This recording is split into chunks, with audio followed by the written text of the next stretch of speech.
Hello everyone, आज के video में हम लोग सीखेंगे कि अंडर रूट 3 एक अपरिमेय संख्या है, इसको सिद्ध करना। तो चलिए हम वीडियो को शुरुआत करते हैं। और ये क्वेश्चन हमेशा बोर्ड एग्जाम में इसी से रिलेटेड पूछा जाता है। जैसे यहाँ पे करनी में 3 है, इसी के जगह पे यहाँ पे 2 भी बोल सकता है, उसके बाद 5 भी बोल सकता है। तो अगर आप ये करनी में 3 वाला को समझ लेते हैं तो आपका अगर यहाँ पे करनी में 2 भी कर देता है तभी भी बना लेंगे, करनी में 5 भी करता है तभी भी बना लेंगे। तो इस वीडियो को आपको शुरू से लेकर अंत तक देखना है। तो सबसे पहले हम क्या करेंगे, हल में लिखेंगे। जैसे यहाँ पे हमको प्रूफ करना है कि करनी में 3 एक अपरिमेय संख्या है, तो जस्ट हम उल्टा मानेंगे। जैसे अपरिमेय का उल्टा होता है परिमेय, तो यहाँ पे हम लिख लेंगे हल में कि माना, क्या लिखेंगे कि माना अंडर रूट 3 एक परिमेय संख्या है। एक कैसा संख्या है? परिमेय संख्या है, परिमेय संख्या है, परिमेय संख्या है। अब आपको मालूम होगा कि परिमेय संख्या अंश बटे हर के रूप में यानी p बटे q के रूप में होता है। तो यहाँ पे हम लिख सकते हैं क्या, रूट में 3 बराबर p बटे में q। क्या लिख सकते हैं, रूट में 3 बराबर p बटे q, क्योंकि p और q अंश और हर के रूप में है। अब जहां करके भी बता सकते हैं कि p और q सअभाज्य संख्या है,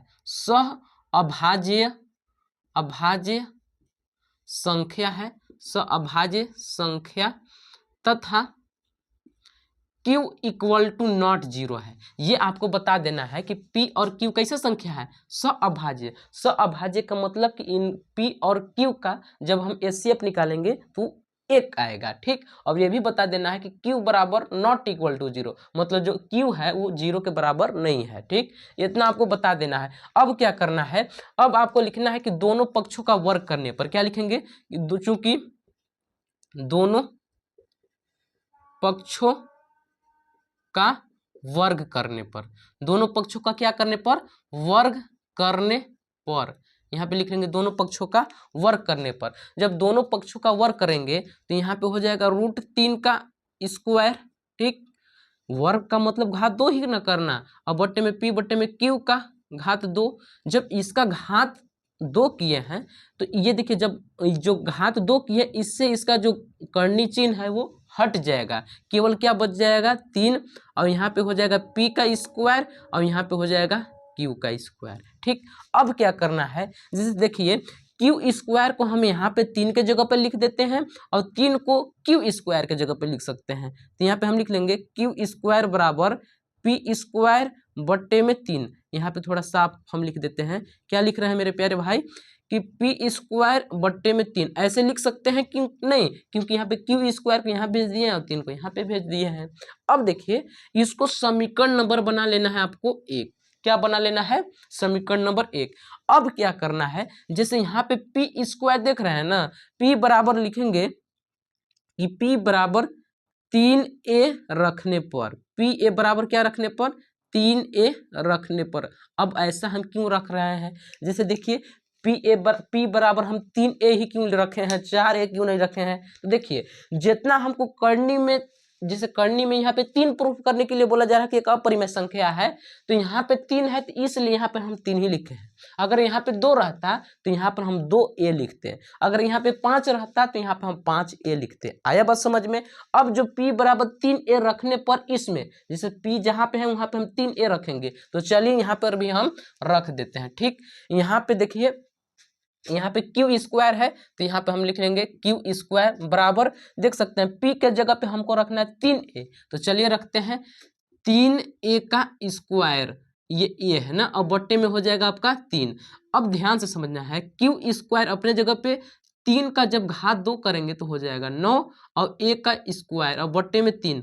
अब देखिए 3 से 9 कट रहा है क्या, हाँ जी कट रहा है, काट दीजिए। 3 से काटेंगे 3 बार में कट जाएगा, यानी q स्क्वायर बराबर हो जाएगा 3a स्क्वायर। ठीक, अब देखिए 3 यहाँ पे गुणा कर रहा है, इधर आएगा तो भाग करेगा। जैसे यहाँ पे क्या लिख सकते हैं, q स्क्वायर बट्टे में 3 बराबर a स्क्वायर, या इसको ऐसे भी लिख सकते हैं a स्क्वायर बराबर q स्क्वायर बट्टे में 3। इसको समीकरण नंबर 2 बना लेना है। अगर आप समीकरण 1 और समीकरण 2 को ध्यान से देखें प्यारे स्टूडेंट, तो यहाँ पे देखिए पी स्क्वायर बट्टे में 3, इसका मतलब ये हुआ कि जो पी स्क्वायर है वो 3 से विभाजित हो रहा है। और यहाँ पर भी देख सकते हैं क्यू स्क्वायर बट्टे में 3, इसका मतलब ये हुआ कि 3 भी क्यू स्क्वायर से विभाजित हो रहा है। तो क्या, जैसे देखिए इसको हम ऐसे बोल सकते हैं क्या कि पी स्क्वायर 3 से विभाजित है तो पी भी 3 से विभाजित होगा, बोल सकते हैं कि नहीं। जैसे एग्जाम्पल के दौर पे समझिए, जैसे मान लीजिए यहाँ पे 6 का स्क्वायर है, ये 3 से कट रहा है, अगर मान लीजिए यहाँ पे स्क्वायर हटा भी देते हैं तो अभी 6 3 से कटेगा कि नहीं, तो कटेगा। तो देखिए हमको समीकरण 1 और समीकरण 2 से स्पष्ट होता है कि लिखेंगे कि समीकरण 1 व 2 से स्पष्ट है कि P व Q दोनों 3 से कट रहा है। जैसे यहाँ पे देख सकते हैं पी स्क्वायर भी 3 से विभाजित है और क्यू स्क्वायर भी 3 से विभाजित हो रहा है। तो यहाँ पे बोल सकते हैं कि समीकरण 1 व 2 से स्पष्ट है कि P व Q 3 से विभाजित है, 3 से विभाजित है, इसलिए हमारी कल्पना गलत है, हमारी कल्पना गलत है।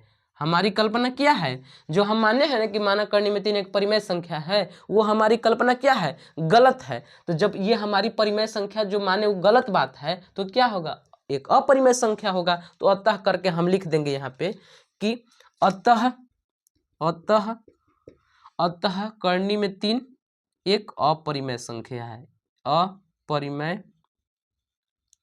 संख्या है, यही हमको प्रूफ करना था। इस प्रकार यदि हम बोर्ड एग्जाम में करते हैं तो ये क्वेश्चन यदि 3 नंबर का है तो आपको 3 नंबर मिलेंगे, कहीं से नंबर कटने वाला नहीं है। तो उम्मीद करते होंगे कि आप कर्णी में 3 को एक अपरिमेय संख्या प्रूफ करना समझ गए होंगे। अगर वीडियो अच्छा लगा होगा तो ऐसे ही वीडियो देखने के लिए हमारे चैनल के साथ जुड़े रहने के लिए चैनल को सब्सक्राइब कर लीजिए।